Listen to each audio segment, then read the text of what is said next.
Hello everyone, how you going? And welcome to Why You Don't Want to Live on the US-Canada Border, something that's strange because I can only imagine millions of people have to deal with this every day. This is Point Roberts, a small city located on the Tsawwassen Peninsula. While it's only accessible by driving south from Canada, its location just below the 49th parallel actually makes it part of the United States. Great. And for centuries, it was relatively accessible for Canadian and American tourists alike, as visitors and residents could pass through Canada to access the city uninhibited. The locals became dependent on its easy accessibility and lack of border restrictions to entice tourists to come indulge in its not quite Canadian charm. Now, that was all well and good until it got bad, and bad. After 9/11, and again during the pandemic, the US closed its border with Canada, completely straining the residents of Point Roberts. Wow. Today, it's struggling to survive, with one news outlet referring to it as a, quote, ghost town in the making. Well, like I said, I had no idea when I read that title where it was going to be going because I went, okay, there's a lot kind of going on between those two countries all the time, so that's fine. But I guess if you do live right on the border, you are probably living in a place that relies somewhat on tourism from the other country. And it's not even really tourism, really. You're living 5 kilometers away, one side or the other. That's what it is. But either way, having access to that extra group of people from the other country would certainly just bring in a few extra bucks. And so when you have places like Point Roberts that are completely stranded, like you look at that map and then you zoom in and see just how isolated they really are. I mean, it does make me question, how did the entire lockdown of borders affect the boats? Because surely you could just boat across, but then did they have customs checkpoints for boats as well? I don't really know how international lockdowns work with boats. Point Roberts' story, though, isn't unique. A myriad of towns along the US-Canada border have relied upon the absence of a secured border for centuries. Stateless cities from Maine to Washington pride themselves on their diverse communities, but increasingly, their nebulous borders have presented new challenges for residents who are now separated from each other by the presence of a very real boundary. Yeah. As early as the US's founding, its shared border with Canada has been subject to good old-fashioned fighting. As George Washington's signature dried on the Treaty of Paris, land surveyors got to work mapping the US-Canada, then called British North America, border established at the 45th parallel. In the following century, both countries realized that just drawing a line across a piece of paper wasn't the most reliable way of splitting a continent into two. So, disputes over land claims in Maine and New York slowed the process of figuring out the surveyor's chicken scratch for decades. Oh, it would have been such a long time. You think about how massive that country is, or that entire continent is, and you go, wow, that is a lot of kind of steps, if nothing else, that you have to be doing, let alone then going through the entire process of actually breaking it apart and going, okay, you get this and you get this. But to be honest, I think the strangest thing overall, just for me, has been the fact that I don't ever recall hearing about British North America. I feel as though I would have remembered that. And I mean, maybe it was briefly mentioned once upon a time and it just went straight over my head, but my goodness, I've never heard of British North America. I guess that's exactly what it was. It was very straight to the point. And even if there was other cultures and countries and everyone coming in, they really didn't care. They kicked them out quick smart. But I do also hope that he mentioned something about the Canadian towns that would also be struggling, because he went, oh, the poor US states that pride themselves on this multiculturalism are now struggling. Okay then, well, I'm sure that's the same thing both sides of the 49th parallel. For goodness sake, at least the towns that are actually in the USA have the backing of the USA in terms of the population behind them, where Canada just has a tenth of it. So, disputes over land claims in Maine and New York slowed the process of figuring out the surveyor's chicken scratch for decades. The US even started building a military base in Canadian territory during the 1840s, which was subsequently named Fort Blunder and abandoned because the US would never build a military base in a foreign country. Hang on a second, what am I looking at here? More than 100 US troops, more than 1,000 US troops. Oh, I mean, of course the US has more than 1,000 US troops. Use of military facilities is certainly interesting because I guess they haven't put any money into building a base and they don't station troops there, but they definitely just kind of go knocking on the door if they need. But then I'm also not too sure how valid this entire map is, considering I'm fairly sure I've heard many a time that the USA has well more than 100 troops stationed in Australia. And then also to have less than 1,000 in Canada just seems ridiculous. I mean, maybe they just all post up at Fort Blunder and so there isn't too much room for them. And I am wondering, was it named Fort Blunder because it was a blunder of a fort, or is there some other naming scheme that comes into it? But finally, the Oregon Treaty of 1846 brought the two countries together in agreement. They moved the US-Canada border to the 49th parallel, which allowed the United States to retain full ownership of Oregon, Washington, and all the hipsters contained within.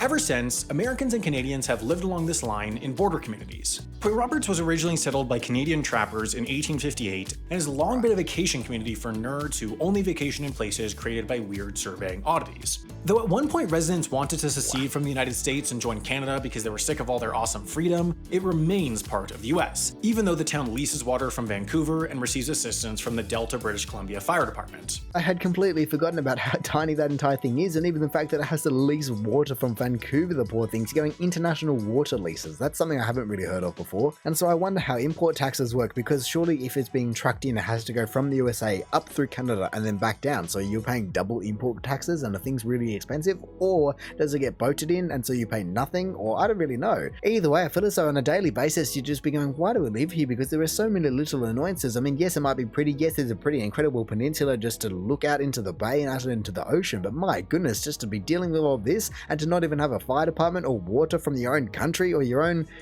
I don't know what to call it, but you were just so isolated while being connected to and then also directly adjacent to and a part of the two biggest countries in the world almost. There's a number of border towns that share culture and community along the world's longest undefended border for a variety of reasons, including Sault Ste. Marie, Michigan and Sault Ste. Marie, Ontario, Sweetgrass, Montana and Coutts, Alberta, Summit, Washington and Abbotsford, British Columbia, Derby Line, Vermont and Stansted, Quebec, and Blaine, Washington and Surrey, British Columbia. Some, like Niagara Falls, started as vacation towns for curious tourists and barrel enthusiasts in the 1800s, while others in British Columbia and Alberta attracted miners and entrepreneurs during the gold rush. Right. These communities hold a certain pride in their stateless identities, not defined by nationality or citizenship, without a true border. Derby Line and Stansted even share the Haskell Free Library and Opera House, originally built by an American-Canadian couple in 1904, who met while living in the two towns and somehow overcame the massive cultural divide keeping Americans and Canadians apart. I'm actually fairly sure with that entire library situation, I remember hearing about it and it was actually split in half, like in the middle of the library. You know, you walk up the steps and in the middle of the entire library, there's just a line that just cuts the entire thing in half, and I don't know how that works. How do you check out a book in one country and then have to return it in another? I mean, they've clearly made it work for many years, and like any of these places, they're just going to be going, okay, we know what we're dealing with, we live there for a reason, whether it be for gold or Niagara Falls, which in a way is kind of cheating. I feel as though using a massive international tourist attraction just to split in half certainly allows you a little bit more of a distraction than living on Point Roberts when there's nothing else around. But then I did find it interesting that only one of these places shared an entire naming scheme. You know, you've got so many little towns, and I guess maybe that one was cut directly in half, where this one just favors one side or the other when people are kind of on the border. They live there, but the town itself is solely in one country, it just borders another, so people just flock in and out all day long. And I have seen it and thought about it before, but I am confused as to why it doesn't extend over to this massive islandy part. You know, seeing it here, it's all blue, that makes sense, it's all one landmass, so just give it to Canada. But then why is Point Roberts, which is directly there, just excluded or included from the same rules? You know, I would have thought that if Point Roberts can be a thing, then surely the line would just continue over and chop this entire kind of islandy bit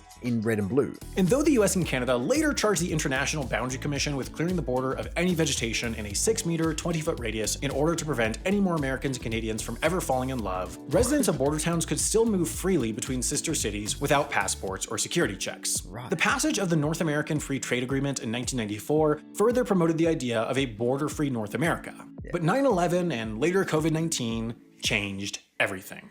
At 10:05 a.m. on 9/11, the White House sealed the northern border with a Level 1 customs alert, something that had never been done before. All traffic came to a grinding halt, with lines of trucks and cars spanning 30 miles or 50 kilometers deep in some places. This shutdown reconfigured the US and Canada's border security measures and cut off Point Roberts from Canada entirely. Absolutely. I am sure that most of the people that live in Point Roberts don't actually work in Point Roberts because it's so tiny. You're never going to be able to fulfill all the job requirements for that entire place. And so to all of a sudden to have a level 1, he called it, whatever that means, I guess it's the highest level, just put in place and just completely shut you off. I wonder how long people were just away from home because they couldn't get home. I mean, for goodness sake, if traffic is able to build up into a 50-kilometer long line of traffic and just, I guess, stand still, because it's not even though it's traffic and it's moving, it's just not going anywhere because no one is allowed to leave. Things are certainly going to be in pretty dire circumstances, but meanwhile they're directing all the planes into Canada, which is certainly interesting, because you have just gone and shut down the border between the two countries, but then you went and shipped a whole bundle of people up there just to, what, get stuck? I mean, it was clearly a very sudden choice to make and a very iron fist approach to the entire situation, but all things considered, I think it kind of makes sense that they did that. It wasn't like they did it for no reason and they do it once a week. No, it had never happened before, and then they had a major event happen.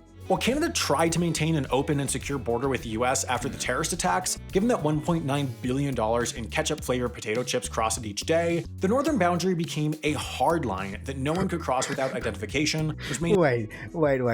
He's obviously talking about very serious things, but the fact, what did I just listen to? Was it $1.9 billion in chips across the border every single day? 1.9 billion? I didn't even know you could make that many chips in a single day, let alone sell them across to another country. That's That's ridiculous. After the terrorist attacks, given that $1.9 billion in ketchup-flavored potato chips crossed it each day, the northern boundary became a hard line that no one could cross without identification, which made it challenging for border communities to be the singular, cohesive entities they'd always been.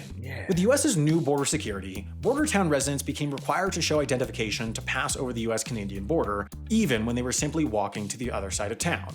While residents of Point Roberts had previously been allowed to pass through Canada without a passport or birth certificate, they were now stopped at each security checkpoint along the border, first while leaving the mainland, and then again while re-entering the southern half of the Tsawwassen Peninsula. I mean, I'm sure after a while you just go, come on, man, I've seen you every day for the last 10 years. Surely you know who I am. Surely you know who I live. Surely you know that my accreditation, my ID is correct, and just let me drive through. For goodness sake, just get some number plate and facial recognition technology just on this so I don't have to be going through these border checkpoints for an hour of my life every single day. Because like I said, it would be quite the inconvenience just to be going, oh, I just want to walk to the other side of town just to go visit my friend or to get some milk, but I have to bring all of this stuff with me just to be able to get there in the first place. And I mean, look, I'm sure that everyone tries to avoid doing that route every single day, because to be going through both of those checkpoints on a daily basis or just in general will be quite an ordeal. But like I was saying, it does make me wonder how the entire boats work, because if you caught a boat from Point Roberts back to the USA mainland and skipped that entire exchange, do you have to bring any ID or can you just go freely? Especially if you just had your own boat and you just went from one random beach to the other. Are they going to be patrolling every single square meter of that and just go, hey, you with a boat, where have you come from? Like, surely they don't care that much. I mean, actually, I guess they do care because it is an international border, but how do you patrol all of that?